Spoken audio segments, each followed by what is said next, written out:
Hello, everyone. Kathy Bacon here, and thank you so much for tuning in to What's Your Story tonight. I appreciate your support as always. I appreciate you, your emails. I appreciate you connecting with me and telling me what you thought about the guest. You're always doing that, and I got to tell you, it is so kind of you to do that. I really appreciate it. So tonight I'm in Portland, Oregon, and I'm at my sister-in-law's house. As you know, I'm always traveling around from place to place now that we've been in Seattle and have come back. We're kind of going around to different houses that are our friends and families and staying there and connecting because we've been gone for a while. So that's what we've been doing. All of my videos and all of my interviews are on my website at www.kathybacon.com. You can go there, you can view the videos, you can find out information about my guest, you can see who's going to be the guest coming up. So everything is encompassing on my website. I also have a YouTube channel. It's called What's Your Story? So please go on and subscribe, and that way you get to see all the amazing people that I have on the show. And when I say amazing, I mean it. Everyone has a story, and sometimes good, bad, ugly, kind, helpful, wonderful. It could be about business. It could be about personal things. But you know what? There's no judgment here. Everyone, I believe, has their own unique story. And I am so lucky that I have the opportunity to give you a platform to use your voice. That is my passion, and that is what is very important to me. I also would like to remind everyone to take a minute and just say a little love and light and prayers for the people in Florida and Texas and all up the coast who suffered from the hurricane. And, you know, it wasn't just one hurricane. It was 1, 2 hurricanes, maybe 3 coming around the corner. So be grateful for all that you have and send everyone love and light so that they can, in fact, heal and get back to their lives. Tonight, I have a very special guest. I met my guest. This is so funny. This just came into my mind, and she'll be laughing when she comes on about this. But we first met when we were, models for, see, she's laughing now. I can hear her. We were models for a show for Fashion Denver. And it was a few years back. And I don't know about her, but I remember looking around the room thinking, okay, I'm about the oldest model here, but I'm so grateful that I got the opportunity to do it. And here is Tammy. So Tammy and I are in the same age group, and I'm thinking, oh, thank goodness we are going to do this together. And by golly, we really did. Let me tell you a little bit about Tammy. She is a confident adventurer, sensitive and contemplative. She has a live out loud personality that is generous and achievement oriented. She is a driven altruist and creative sophisticate. Her servant leadership style and her hospitality based heart make her magical gatherings. A lifelong learner, she is a devotee of holding space for her friends and family. Her current passionate purpose is around serving on the board of trustees at Warren Village in Denver. And her personal passions include entertaining, community, engagement, philanthropy, and free-range junking. So I want you to meet this great, big, lovely personality. And I'm so glad to have you with me tonight, Tammy. And there you are. Kathy, that's hilarious. We did meet modeling, didn't we? We did. That's when we met. And, you know, before, I'm just sitting here thinking, okay, there's got to be a time. When did we meet? And it just popped into my mind that we both met when we were modeling. And it was supporting Warren Village. The girls from Warren Village were there too. Yeah. Yes, that is a true story. It's so funny. Well, thank you. Thank you for having me on. Thank you for thinking that I would be interesting. I'm thrilled to be here tonight. You are interesting. And I want to know, I want you to define big love for me. Big Love is my signature. It is. I was thinking, when did I get my first computer? I think it was 1995, and I started signing off as Big Love. Sincerely, those different things that people sign off with, and my signature has always been Big Love. And then it just happened. I became Big Love. Also, physically, I'm a very big girl. My husband loves to call me, "You're just huge." And so, physically, yeah, that's how I show up. I love him for it. He's lost 100 pounds. Let me just say that. And he is not, he's not my Big Love husband anymore, but he's my true love. Yes. Yeah. Well, it fits you for sure because, I don't know. I think when I met you, I mean, just within a few minutes, like you just bear hugged me, and you are Big Love. I can tell you that. I mean, I will put it on you. Everybody who knows me knows I will put it on you. And can I just say thank you to everybody who's watching tonight? I can see some of you on Facebook. Robin, we've got 15 views already. People are watching. So we'll see. Hibbett of all people. I love that. Hello, Jana Hibbett from A Million. Thank you, Kathy, for this platform. I love that you put this and make this happen in the world. Yeah. Well, I love it too. I'm so passionate about giving people an opportunity to tell their story because that's how we create this human connection that's so important to each and every one of us. Some people don't think it's important until they actually get in a room with a Big Love. And then they go, oh, it might kind of be important that I have human connection, right? How can I get me some of that? Yeah, exactly. That Big Love in my life.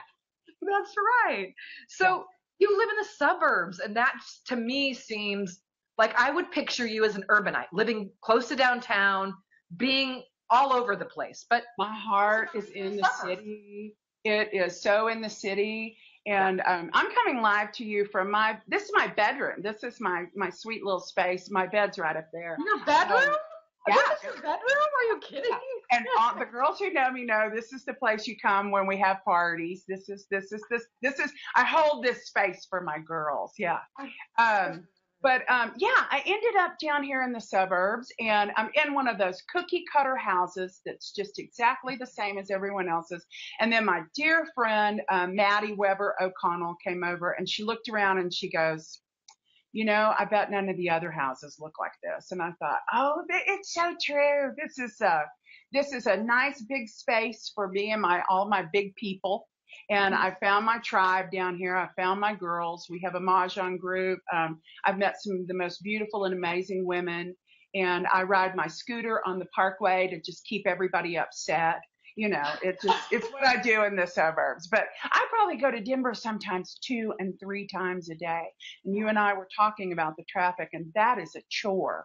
Yes, that is Big Love going to the city. It is Big Love going to the city. And now Cindy said Tammy. She loves Tammy. And Veronica Martinez Looney said, you look and sound great. So that's Ronnie. She might think she's a Veronica, but she's a total Ronnie.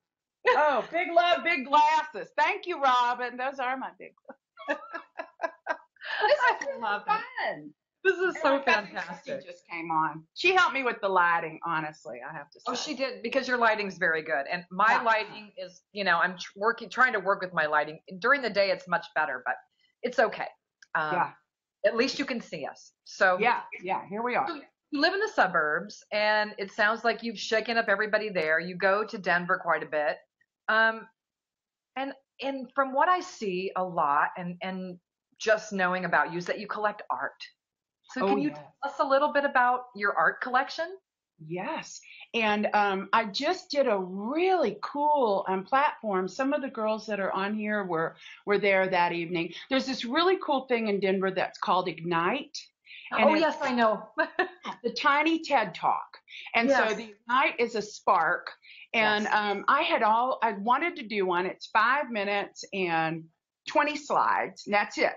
And I realized there was this beautiful story of love and friendship that was told through the art that I've acquired over about 25 years from my favorite artist, Maddie O'Connell. Oh, And some of them were gifts from the artist, and some of them were major purchases to the artist. But there's this beautiful weave that goes through my whole house. And Maddie's the one when she walked in and said, I bet the other houses don't look like this. And I thought, oh, thank God. And I think, I have probably close to 50 something pieces of Maddie's, but I collect, there's a Mark Sink photograph right behind me here at my dressing table. One of the most beautiful photographers in Denver. Victoria Eklund is a dear friend of mine. I have a lot of pieces from her. Carla Raines, who is just dipping into art, but she's doing the most fabulous things. I ended my little TED Talk with, may you admire art and may you acquire art. There's art in every price point. Wouldn't you agree? I agree. Yeah, you can't go to a country fair without seeing something that you might want to take home and make yours. No, and it's true. Art is something that we all have the ability to purchase. And you're right. Whatever our price point is, I know that you can find art because there's people starting out. There's people that are not sure what to charge yet, and they're not charging a lot. I always feel for artists about that, don't you? Because they don't know what to charge. Yeah, and if you know it, if it speaks to you and you love it, and it's within your ability, then why wouldn't you? Why wouldn't you collect something that reflects your humanity? I think art's a very human endeavor for the people who create it and the people who love it. Yeah. Yeah, it's so true. Oh my gosh, that's a beautiful piece behind you at your sister's house. Yes, my sister-in-law has a piece back here, and it's kind of an oil painting, and I don't know who did it, but when she comes home, I'm going to ask her because she has these little pieces kind of all over the house, just like probably you. And she lives in Portland. I'll give you a tour. And listen, put that one in your purse when you. Put that in your purse, Kathy, when you get ready to go. You're so great. I love it. Oh, love this lady, Art Omat. Oh my gosh. Hey, have you ever vended out of an Artomat? Do you know about those? No, please tell me. Okay, so there's a guy who started taking cigarette machines, the old ones that kerplunk. Yeah. And he's put them all over the country. The first one I ever went to was with my cousin Christy, and we made a whole day of it. It was in a Whole Foods in Dallas, Texas. And the art is $5, and there are just all of these things that it's called art that you one kerplunk at a time. So you buy these tokens and you put them in the machine. And so the art has to be in the size of a cigarette package, but it could be a little tiny oil painting. It could be a pair of earrings. I have an Oreo cookie that's dipped in metal. I mean, just the weirdest things. And so we have two of them now in Denver. One is at the it is part of the VSA, which is the Very Special Artists, at Access Gallery. Damien runs that gallery, and the top level of their cigarette machine is the artists that come out of his co-op, which are the intellectually disabled and the physically disabled, and they create beautiful art. And then the lower level are some really high-profile artists around Denver that are held in the Denver Art Museum. And so you could end up with a really signature piece, and you will always end up with a beautiful piece. But I have a box just full of these little $5 fabulous. Oh my gosh, what a great thing. Look up Artomat for where you are in Oregon and go put your coin in. I'm going to. You got me wanting to check now. So yeah, Artomat. Everybody look where your Artomat is in the suburbs, but you have beautiful art and surround yourself with art and beautiful people. It sounds like because gosh, they're all here saying, having so much fun listening to Tammy. I need to come see your art. You need to talk about your cooking, said Kara. Oh, Kara. Yeah. She was just with me. I made homemade marshmallows and s'mores for a party at Kara's brother's house. Talk about it. You what? No wonder she wants you to talk about it. She had s'mores with you. Are you kidding me right now? Homemade. Yeah. Homemade. Yeah. Oh, Thompson is on. Hi, Karen from high school. oh, that's so fantastic. That's just fantastic. And thank you all for supporting the interview and tuning in and listening to your friend Tammy. She's an awesome person, and I'm really, really happy I have the opportunity to interview her tonight. So this is really great. Yeah, So you have, on a different note now, you have personal knowledge about autism. I do. And could you tell us about that as much I as you? will. My twin boys, Harry and Isaac, were born premature, and we got an early diagnosis. We knew that, and Harry wouldn't mind me talking about this. He's very open, and Thank you, Harry. yeah, thank you, Harry. Thank you Yeah. for being so beautiful and so open to who you are and what your deal is, because it's a beautiful deal. Yeah. And I recently counseled somebody, and she actually said to me that, Tammy, I think you're incredibly naive. And I said, I'm not positive about the definition of that word, but I think you're using the wrong word. I may have a little Pollyanna around me. I always have a really positive spirit, but naive is not what I am. Naive is I live with the experience and with the knowledge and with the person, and have for going on 17 years. And I've recently found myself counseling people who are moving to our area. I have a lot of girlfriends who are in real estate. And when people want to know about the schools and the opportunities and the support services that are here and available, I love to talk to people about our experience, because that's all we have is what we've gone through and what we've done. Michael and I have always felt that Harry is not broken and therefore not needing to be fixed. He needs to be supported in his own unique way.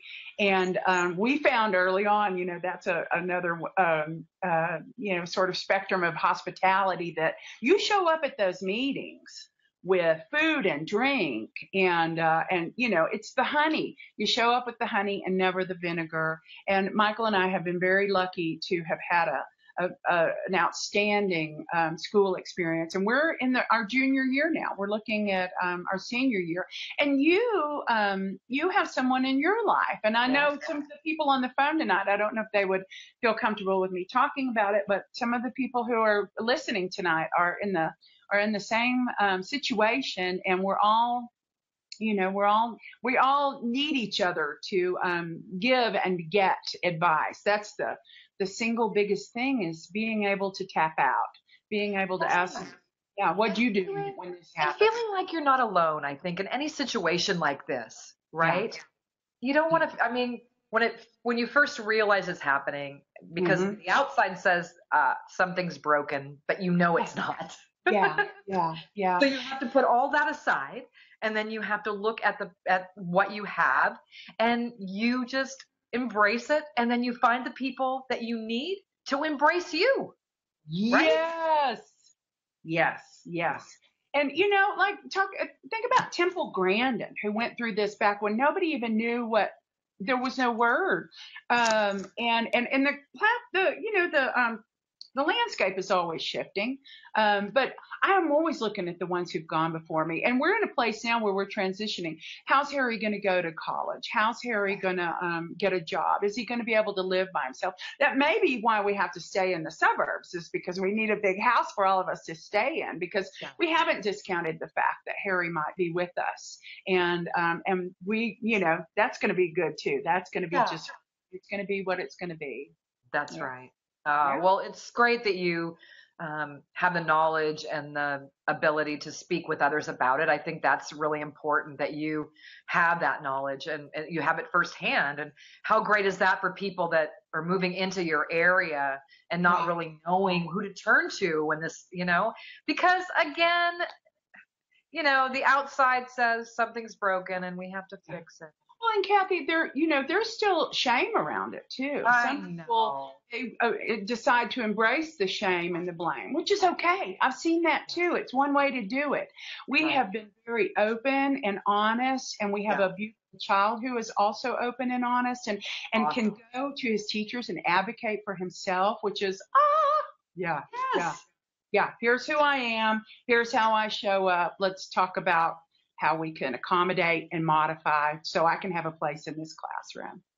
Well, and too, he has the support of you. And I think too that, parents and kids, I mean, there needs to be that support system going on between everyone. And you're doing that and you're helping others do it. And that's just a really wonderful thing. And it has to be wonderful for Harry too, because, oh my gosh, to have parents that say, I'm okay. Yeah, and I can't forget to talk about Isaac, the other beautiful twin to Harry. So tell us about Isaac. Oh, he's a beautiful, beautiful young man. And Michael and I are truly blessed. We didn't want anything more than we ever wanted children. And we spent 5 years on the infertility train, which was no fun at all. I bet. I would recommend that to anybody. Yeah. Amount of money. And the good news is we have Dr. Schoolcraft right here in our backyard, and he gets, he's like Elvis. He can look at you and get you pregnant. Just what he does. I'm serious. He's the man. He's the man.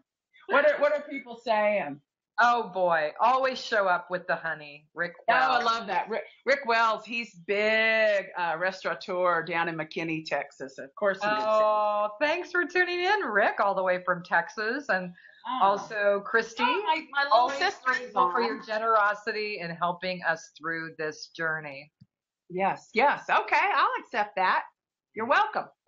Yeah, absolutely. It's so many hearts and so many people really supporting you in your big love interview, which I love. So great. So funny. So, this is an interesting question. Okay. But somewhere I heard you would love to attend your own funeral. Oh, yeah. Yeah. And I'm going to say, who wouldn't? That's what I'm going to say. I was reading Harold Kushner. I think it's A Life Well Lived. And he was talking about what he thought was our greatest fear. That Marianne Williamson quote that we just love, that, don't be afraid to show up in your big way. And by diminishing yourself, you're not allowing other people to be their best selves. And then Kushner took a turn on it and said, it's not the fear of public speaking. It's not the fear of dying a painful death. He said, our greatest fear is not having lived a good life. And he referenced, I think it's Tom Sawyer, who gets to go to his own funeral in Huck Finn. And he says, who wouldn't want to do that? Who wouldn't want to hear the beautiful things that are being said about them? And so, when I talk about holding a space, a lot of the people who are on the call or on the thing tonight know that I will be the first one to give myself a birthday party. I will be the first one to let you tell me that you love me. And that's that giving and receiving. That's that big love. It goes both ways. I love to give big love.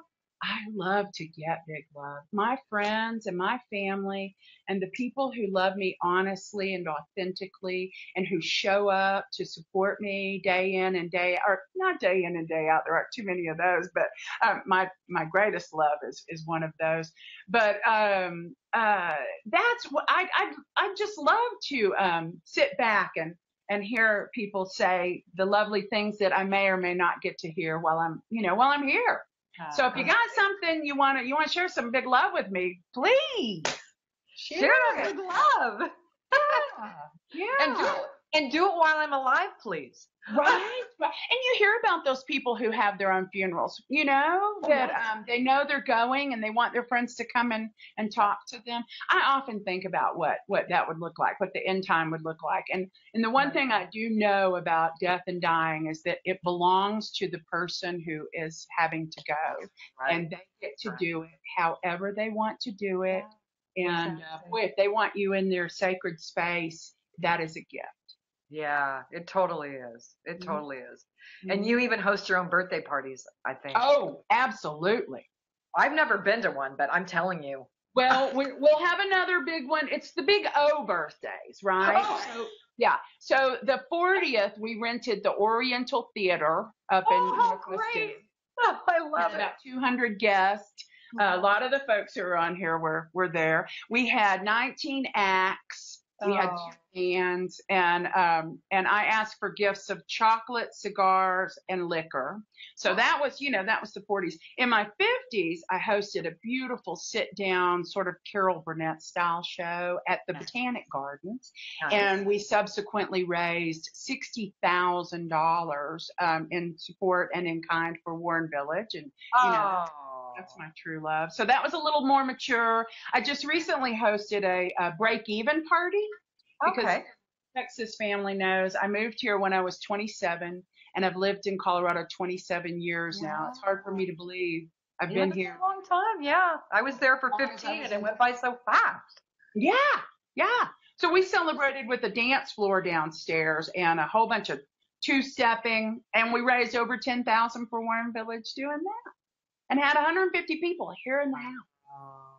Yeah, Well, I do love a party. you actually put your money where your heart is, and you are Yes. always giving back and raising money for Warren Village. And because Dress for Success, Yeah, that's your baby. is my baby. Warren Village. We saw so many women from Warren Village, and so happy to support them and work with them as well. I mean, what a great program to help people get on their feet and give a hand up, not a hand out. I love that. Yeah, I That's love that. such a great thing. I just spent today interviewing or vetting a board candidate who's being considered.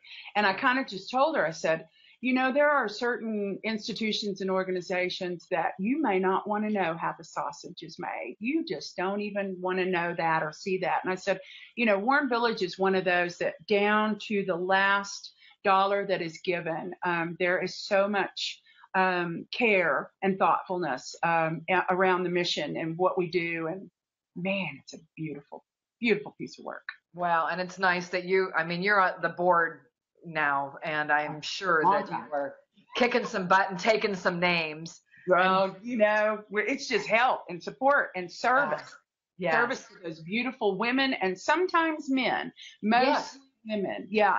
And, I tell people, I don't think that's a reflection of our society so much as it is men often are the income earners, and they just plug in that little, you need a babysitter, you pay for that. You need a maid, you pay for that. And your kids can go to school and you can still go to work. And the women oftentimes have no income, have no support, have the little bitty babies and childcare. Right. You know what childcare costs us. Yeah. I mean, I know people that are working, that are taking turns watching the kids, one staying at home while the other one works because that other person makes more money. Yes. Because if they didn't, they would be half their income would be going to childcare. Yes. Yeah. Easily half. Yeah. Easily. Yeah. Yeah. It's, that's a really, I don't know. I mean, when I was a single mom, we didn't have a Warren Village. We didn't have a Dress for Success. We didn't have any of those places. And so, it was tough. It was really tough. I remember thinking, oh my gosh, I'm going to have to work 2 jobs just so someone can watch my child while I do work. Who helped you with that? Did you? What kind of help did you have? Did you have? This was in the 70s, so there's not a lot of help back then. Yeah. There just wasn't. I mean, you could go to a local church maybe or a local food bank and get some help, but there just wasn't that help like there is now. I mean, it's a totally different. And I heard, I abhor the idea that you can bootstrap. We had a speaker at Warren Village one time talking about how people love to say, well, just pull your boots up and just, do the best that you can. And she said it can't be done by yourself. You have to have people who are willing to help you and give you a hand up and give you, take those babies for an afternoon so mama can go take a nap. Well, exactly. I mean, it really takes a village to raise a child. Yeah. I mean, it just does. And our village, that's what makes us unique is because our women help each other. I know They all support each other. So that's really cool. I And love those couple of daddies, those poor daddies, they have, sometimes it's hard for them to be at Warren Village. Sometimes the mamas have a really bad taste in their mouth, or somebody who left them high and dry. And some of those guys actually get some of that, and it's not at all deserved. It's just it is what it is. Yeah. Yeah. That's right. Yeah. So you do so much in the community, just like you said. Even on your birthday, you're getting donations for Warren Village, and people are supporting you and loving you and supporting what you do because you're so passionate about it. I knew that from the moment I met you. But how do you disconnect and get away from it all? Because we all kind of need that after a period of time of giving, you know? Uh-huh. Uh-huh. Well, So how I do you think disconnect and all of my that? my husband, my sweet love of my life, Michael, is he understands, and he's very generous with my time with my girlfriends. And boy, I'll tell you, if I got some fabulous girlfriends up on this call tonight, and if it weren't for every single one of them, Oh my gosh, they're all what here. I do. Yeah, I get away. We go to the woods. We have this little tiny cabin, and we stack, 800 square feet. We stack 17 people in there. My friend Tricia said one time, well, that the boys' room is very gassy, and I said, oh, Tricia, we don't complain about going to the cabin. We will stay in a gassy room if we to go. And Tricia's my great and wonderful friend, and she spends a lot of time out there with us. And Brandy Shigley's coming out there this weekend because we're yarn bombing the trailer. I know. I wish I was yarn bombing with you. It'd be awesome. Tell everyone what you're doing this weekend. Well, so again, I'm creating a space to have, and this was about, because there's so many people who want to come see the cabin, and I just can't have everybody out there. And so I kind of said, this Saturday, I have been gathering Afghans at the Goodwill and the Ark, and just here and there.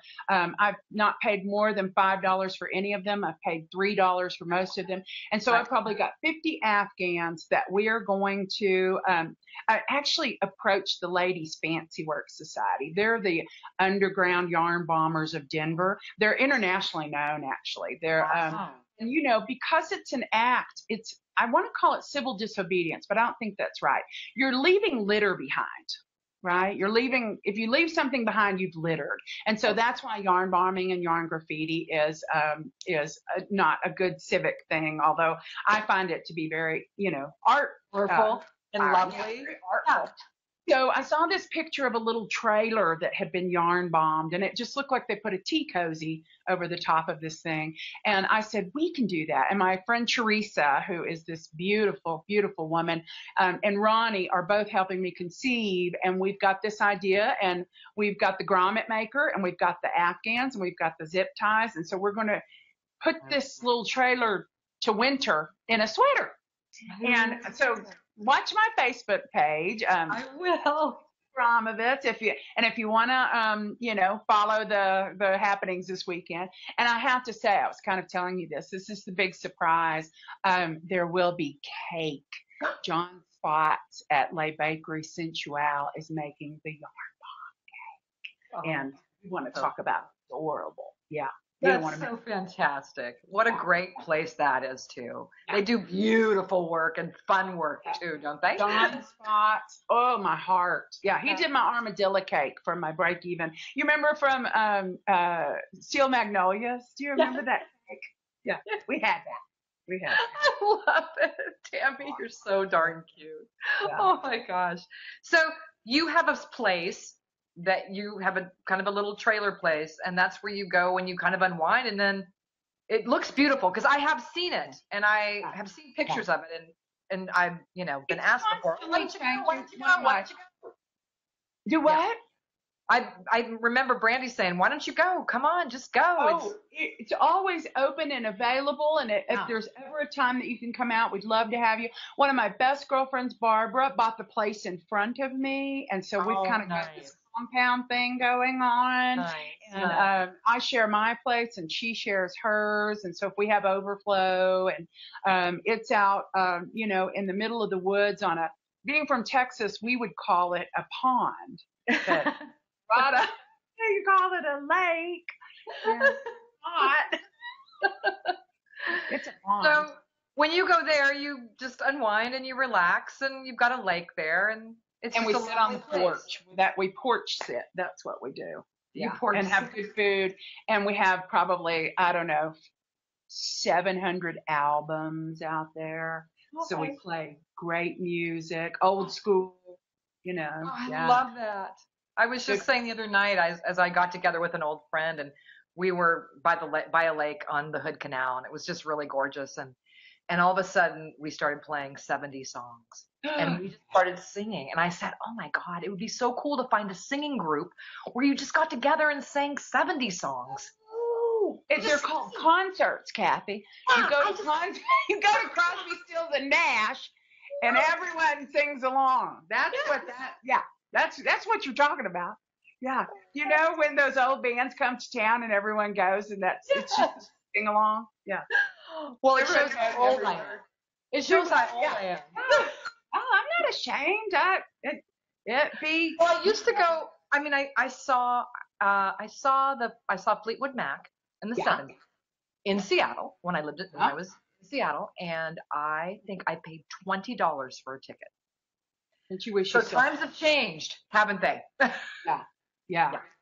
Really and they're squeezing us out too. Boy, like when the Stones come to town. Guess who I saw the other night? This is so outside of my wheelhouse. I'll give a shout out to my girlfriend, Christy Kopp. We went to see Mary J. Blige. Oh, I saw pictures of you with your friend. Oh, we got to meet and greet her. That was a really big deal, like getting to walk right up to someone like Mary J. She is so hot, and she was so mad about her divorce, and she is making some beautiful music around it. It was such a beautiful night. It's a Belco Theater, so it was really intimate. Yeah. Very nice. Well, listen, you talked about fundraising, and it sounds like, gosh, just in the 3 or 4 different little events you had, you raised probably $50,000, $60,000. But how you fundraised? Okay, this is crazy when I see this. Since 1972? Yeah. So how much do you think you have raised? Have you kept track? I got to thinking about where my fundraising soul came from. And I remember I was 9 years old, and there's Jerry Lewis raising money on the telethon. And he's like, "Kids, you can get this kit right away, and I will give you this kit on how to go around your neighborhood and fundraise." And I got this idea to do a carnival in my front yard in 1972. And I realized even then, like, I didn't have money for prizes or anything. So I had to fundraise to create the event. At 9 years old, I was doing this. So I go down the street. There's a guy who owns a car wash, and he says, he owns a used car dealership. He says, "If you'll come over and wash every car in my dealership, I'll give you $10, something like that." So I spent washing the cars so I could buy. So I made like little carnival things. Like, imagine a piece of cardboard that had a string, a knot, and wherever you pulled on the string, you won, on the other side. That's the kind of things that I had going on.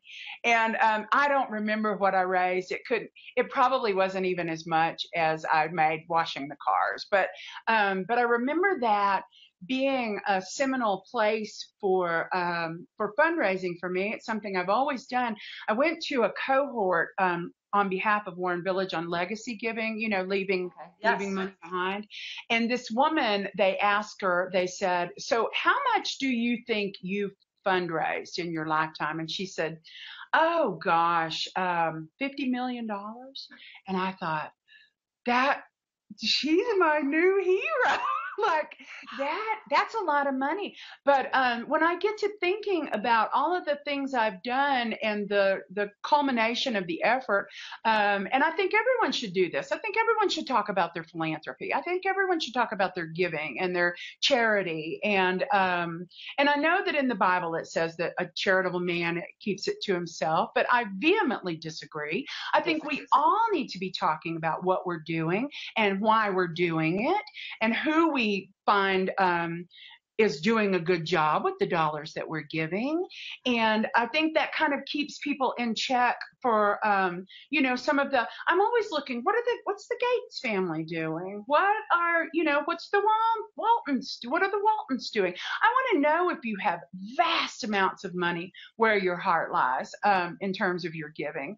And that's just something I'm curious about. And I kind of recently came to the attitude and idea that I have gone over $1 million personally, not in giving, but in creating a place where people have given on my behalf.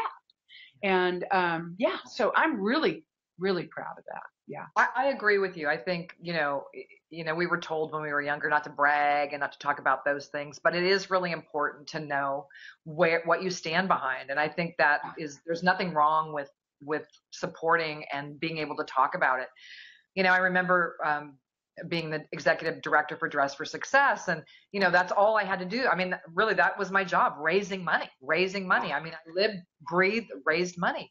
And one thing I remember that someone told me, or I went to a conference and I heard it, and it was so true. And it just let me and enabled me to ask for money in a way that worked. And that was, sometimes people are not in the right position to give money. And so it has nothing to do with you. Think about this. Right. Kids will ask you for candy and you say no. Yeah. And they never stop asking. Yeah. Because at one point, somebody's going to say yes. They're going to say yes. Yeah. And that is how giving is with people, I think. Mm-hmm. It's the same thing. You know, some people can't give money, but they used to give handbags or shoes. And then after a while, they started giving money. So I think it's so important to talk about personal relationships too. You can't, I'm not a cold caller. I'm not going to call you, but if I know you and you know me, then we're good, and where your money one is good. And one of the other things I love about fundraising, and I learned this from a book that Swanee Hunt wrote, and she talks about leveraging. Don't ever give $1 that you can't get another dollar around. And a lot of times that's what I do in my personal events. I have a party, everybody come and let's celebrate. But hey, this last party I sent out a dance card, and I said, get on my dance card for $27 in honor of my 27 years in Texas and Colorado. So everyone signed up and I spent 4 hours on the dance floor. I never left the dance floor. We raised over $10,000. It went all the way around, didn't it? Yeah. So I like that too.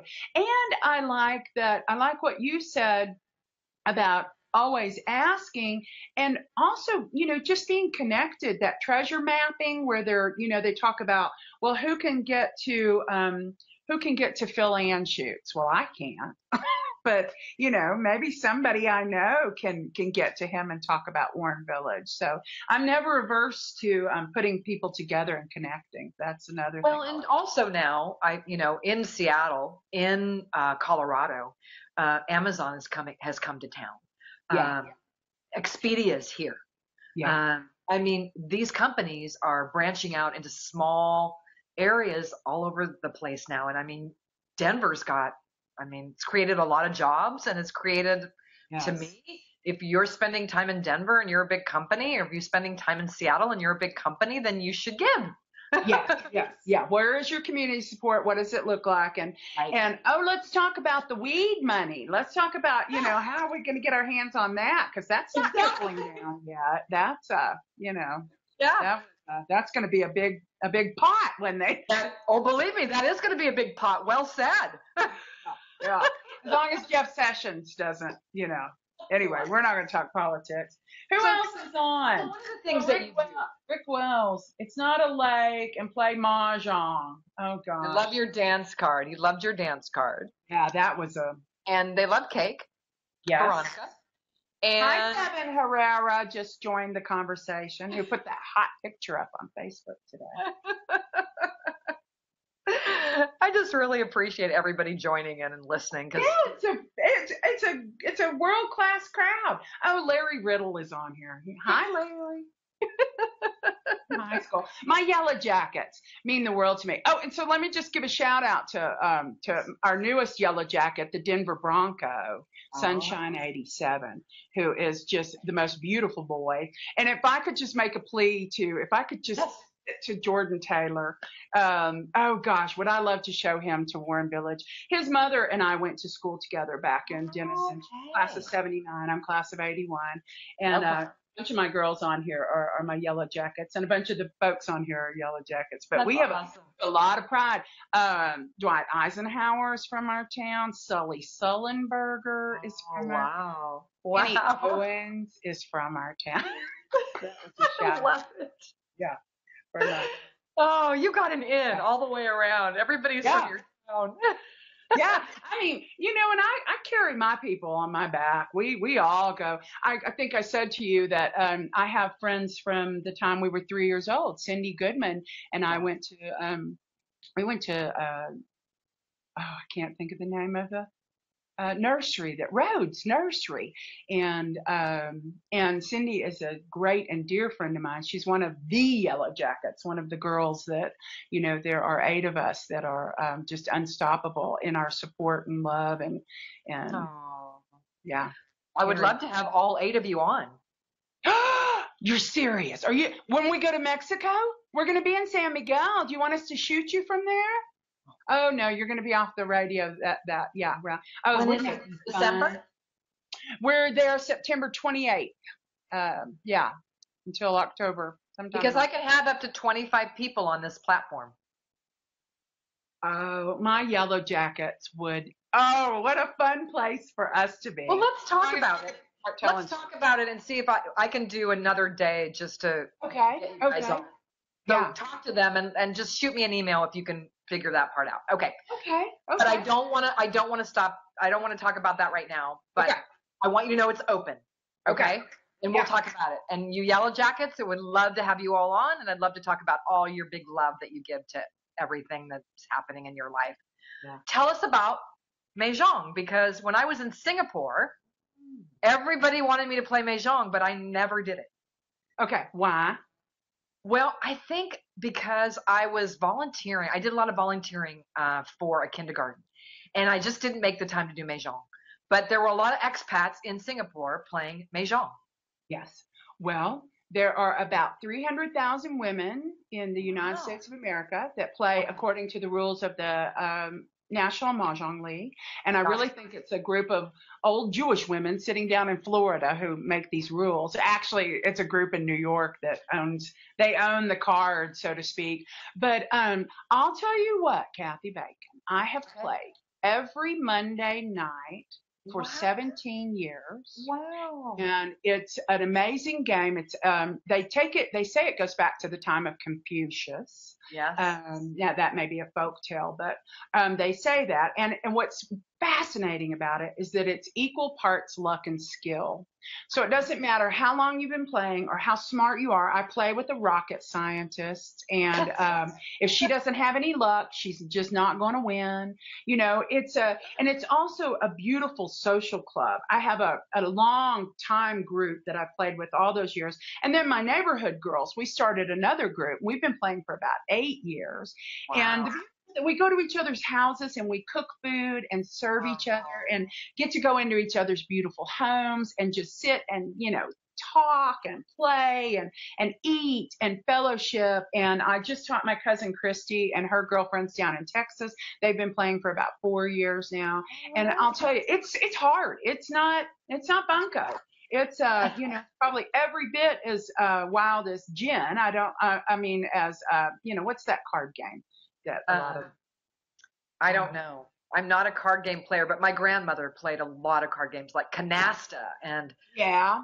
all of those different games. And mahjong is hard, but once you get the gist of it, I remember going home for 6 months and just having a headache every Monday night when I was first learning how to play. But I play in tournaments now with women who play 50, 60 years. It's a beautiful, and it's a very smart game. It keeps your noggin.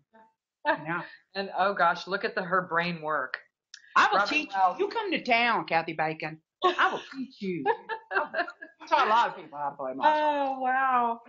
I'm telling you, you have so. The girls are saying bridge. That's what we were trying. Isn't that horrible getting old? You can't think of what you want. Bridge. Thank you, Robin. Well, 6-0 is around the corner for me too. So we are right around the corner. So yeah. But I'm okay with it. I'm cool. I'd rather be here than not. For sure. Yeah. Right. Exactly. Yeah. I'm planning on a long time. How about you? Are you planning on are you seeing yourself way out there? I am seeing myself way out there. Yeah. Yeah, I'll be here. Yeah. So you can plan on it. Yeah. So tell us, you're a very interesting person, Tammy. And what I really love about you is that anything it seems that you find out about that you love to do, you embrace all of your friends to come and be part of it. Yeah. So you really are someone that embraces the people that you love and makes it bigger and bigger and bigger and bigger. Like you said, big love is really who you are. And it's just, it's a really wonderful thing to see because they're all to that because there's a concept out there that's called holding space, and I love this concept. I love the idea that you can hold a space, and I've come to realize that parties are holding space, and dinner parties are holding space, and girlfriend gatherings. It's a place where we can be authentic and not be judged. Right. And be supported and be cared for and be nourished, and so and I use that to talk about what I do for Harry, Harry, who has to go to school and hold himself together all day long. When he comes home, I hold a nest for him.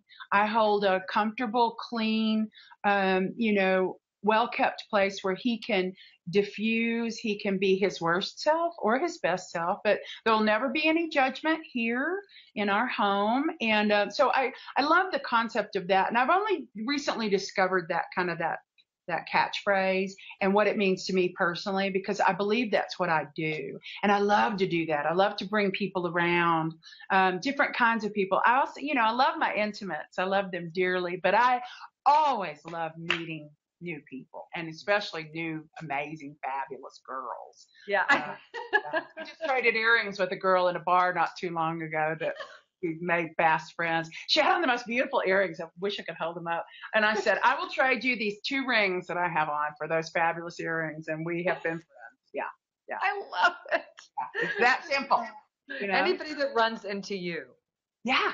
Or God bless them if I run into them. Is in for a treat. That's what I have to say. Yeah. So before we go, we're getting close to the end of the time to go. Wow. It's just been so much fun to talk with you and have you and see all your friends that are supporting you. It's awesome. It's really fantastic.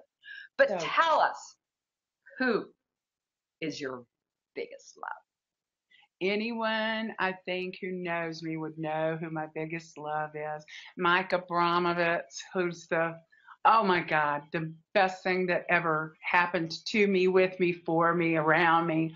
I think one of the things that defines me kind of is that I'm a motherless child. And my mother passed away when I was 3 weeks old. And so I've had some beautiful, amazing women in my life, those maybe not biological mothers, but certainly mothers to me. And I just never in my wildest dreams imagined that I would meet a redheaded boy from Detroit, a Jewish boy. I was raised Southern Baptist in Texas, who rocked my world. And we're about to celebrate our 22 years together. And congratulations. With children. And Mike Abramovitz, God, I love you. I couldn't live without you. He's essential. He's essential my very, very happiness. Yeah. Oh, well, Yeah. it's been so nice tonight to interview you and talk with you because I've always wanted to have this kind of intimate conversation with you. And what Yeah. a great platform to have it on where, you know, people out there watching or listening or just happening to come by and say, who is this woman? And I mean, you're inspiring. And I think that's one of the things about you that's really phenomenal is that anyone could be part of your tribe if they could take in all that love and On who the you train, bring the balloons. Just don't slow the train down. Yeah, that's what we're doing. Yeah, and listen, don't forget to put that piece of art in your purse when you if you hold something. Put it. Oh, I can't even begin to tell you how much fun I had tonight. It's just so great to talk Thank to someone who's you. so authentic and so real about. And I'm trying to be humble. I really am. I'm working on that. Yeah. Oh, for what? It's a balance. Yeah, yeah. I'm humble in my big love. Yeah. Well, and thank everyone that tuned in and supported Tammy tonight and supported What's Your Story Radio. I mean, you've been one of the funnest guests I've had in a long time. And just sharing just bits and pieces of yourself that, we might not have known about. And I certainly didn't know a lot about it. So I'm really grateful and honored to have you on the show. And thank you so much. You're just really an amazing person. I'm going to get back to you about those yellow jackets. Yes, we will. After we go off here, stay on and we will talk. So thank you all for joining in. I really appreciate it. What's Your Story appreciates it. Tammy appreciates it. I appreciate it. And think about your story. Think about what you want the world to know about and contact me because I am all about creating human connection and sharing bits and pieces of whatever you want to talk about. There's no judgment here. God, no, it's not here. Yeah. So thank you all. And I will see you all next week with another new guest. So goodbye, everyone. Bye.